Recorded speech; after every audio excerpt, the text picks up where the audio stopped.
The story began in a small town that looked ordinary but carried restless ambition. T didn't have the noise of a big city, but it held a dream big enough to change the world in 1994. The place was called Herzogenaurach in Bavaria, Germany. There were two brothers, Rudolf Dassler and Adolf Dassler. They were completely different. Rudolf was outgoing, smooth-talking, and business-minded, working in sales at a leather company. ADI was more reserved, loved sports, and was obsessed with designing athletic shoes. ADI kept focusing on one thing: making better sports shoes. His goal was simple: to have top athletes wear his shoes. But to others, he just looked like someone without a real job, always messing around with shoes. One day, Rudolf met a girl named Friedel at the train station. He was about to approach her when someone nearby started making fun of ADI. Rudolf immediately got upset. He had just been fired, so he was already in a bad mood, even though he didn't always understand ADI. He wasn't going to let others talk like that. It ended with him getting into a fight after he got home. ADI also started to feel uncertain, but he still kept working on his shoes.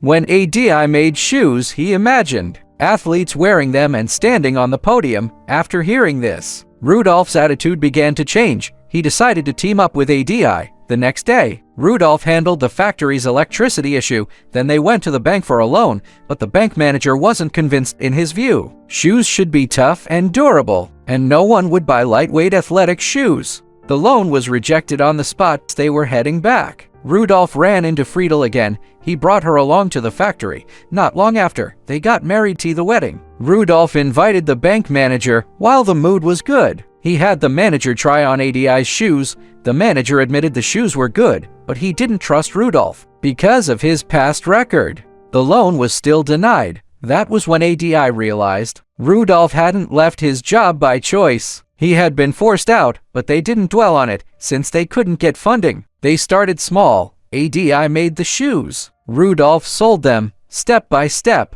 the business began to grow. Sales increased. Differences started to show. Rudolf wanted to scale production, while ADI focused on improving the product. Later, ADI found that materials were being limited, which affected new designs. At the same time, Rudolf noticed more returns. The shoes were too light and not durable enough. Their conflict grew deeper. Around this time, ADI met Kathy Dassler. They quickly got married. At first, both couples got along well and often spent time together. By the 1930s, the political climate had changed. To expand the business, Rudolf aligned with the authorities. They attended sports events and connected with official coaches. More and more athletes started wearing their shoes. With that support, they finally secured a loan. This time, Kathy took the lead, and everything moved smoothly. On the way back, the three of them shared the good news, but Friedel started to feel left out. 1935, their workshop had grown into a proper factory. Rudolf even brought in people to promote it, but Kathy became concerned. She realized the business was now tied to larger forces. Soon after, she became pregnant. On the surface, everything seemed fine, but tensions were building underneath. Friedel grew more and more dissatisfied with Kathy. Their relationship became increasingly tense, and that tension started to affect the brothers as well.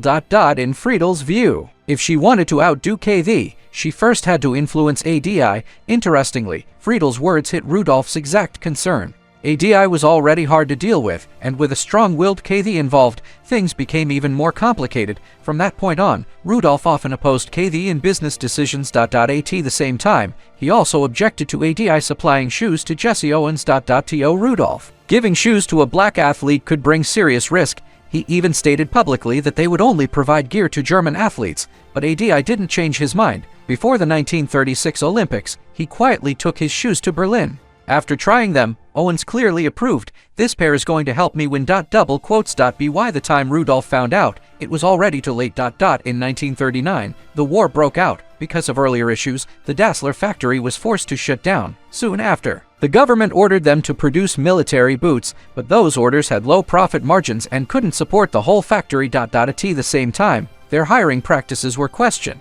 To keep the factory running, Rudolf planned to lay off some workers, but ADI refused to change his stance. Their differences grew even deeper. As the war escalated, manpower became scarce. Family members were gradually drafted. Eventually, Rudolf was sent to the front lines. After Rudolf left, ADI took on more production work to keep the factory going. In 1945, the war was nearing its end. Rudolf returned, but many others did not. Soon, Allied forces entered the area. They discovered the factory had been involved in military production and planned to dismantle it. At a critical moment, KD presented the photo of ADI with Jesse Owens as proof. That photo, which once caused trouble, ended up saving the factory. The factory remained, but their home was taken over. Both families were forced to live together in a cramped space. Years of tension finally erupted. Soon, someone reported Rudolf for involvement with the regime. During questioning, Rudolf shifted the blame onto AD. At that point, trust between the brothers completely collapsed. Both sides responded to the accusations, although there was no solid evidence in the end. The damage was irreversible. The family split into opposing sides.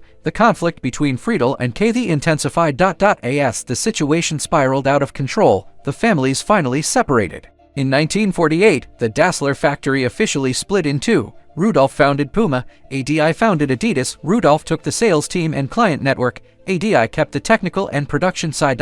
In the early stage, Puma grew faster. With his strong connections, Rudolf took the lead in the market. He even accused Adidas of copying designs. But over time, things began to change. In 1954, the World Cup arrived. The German team needed sponsorship. Rudolf didn't take the opportunity seriously. In the end, the team wore Adidas. During the final, heavy rain poured down. The field became slippery. Germany made a comeback. We won. That victory made Adidas famous overnight. After the match, ADI returned to the locker room. There was a note left on the table. The two brothers never worked together again. Their brands continued to grow separately. In the end, both Adidas and Puma became global sports brands. One pair of shoes built two empires and tore apart a brotherhood. When profit and choices stand in front of you, would you stick to your original vision or choose to compete? If it were you, what would you do? Let's talk in the comments.